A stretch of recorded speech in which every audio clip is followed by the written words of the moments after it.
একটা মৌমাছি অনেকক্ষণ ধরে আকাশে উড়ছে, সে খুঁজে বেড়াচ্ছে একটা সুন্দর ফুল, কিন্তু যেখানে ঘুরছে সেখানে দেখছে একটা ভাগাড় ময়লা।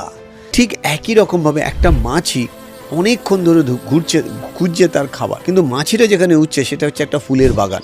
ও কিছুতেই নিচে নামতে পারছে না। অনেকক্ষণ ধরে মাছিটা ঘোরার পর নিচে দেখলো যে একটা ফুল গাছের তলায়, ওই ফুলের বাগানে কিছু একটা মরে পড়ে আছে। তো ওই ফুল গাছের মধ্যে দিয়ে ঢুকে ওই মরাটার উপরে বসে মাছিগুলো যেরকমভাবে খাবার খায়, একই রকম আওয়াজ, বো আওয়াজ হচ্ছে। আর ঠিক ওই ভাগাড় বা যেখানে গার্বেজ ফেলা আছে, ওয়েস্টল্যান্ড, সেখানে ওই মৌমাছিটা অনেকক্ষণ ধরে দেখার পর দেখছে একটা মরা কিছুর পিছনে একটা ছোট্ট ফুল হয়ে আছে। ও ফুলের মধ্যে নেমে নিডলটা দিয়ে মধু খেয়ে উড়ে গেল। এটা অনেকটা মেটাফর। আমাদের জীবনটাও অনেকটা এরকম। আমরা যদি মাছি মাইন্ডসেটে থাকি, সব ভালোর মধ্যে আমরা খুঁত খুঁজে বার করব। আর যদি মৌমাছি মাইন্ডসেটে থাকি, সব খারাপের মধ্যেও কিন্তু আমরা সেটাই নেবো যেটা আমার প্রয়োজন।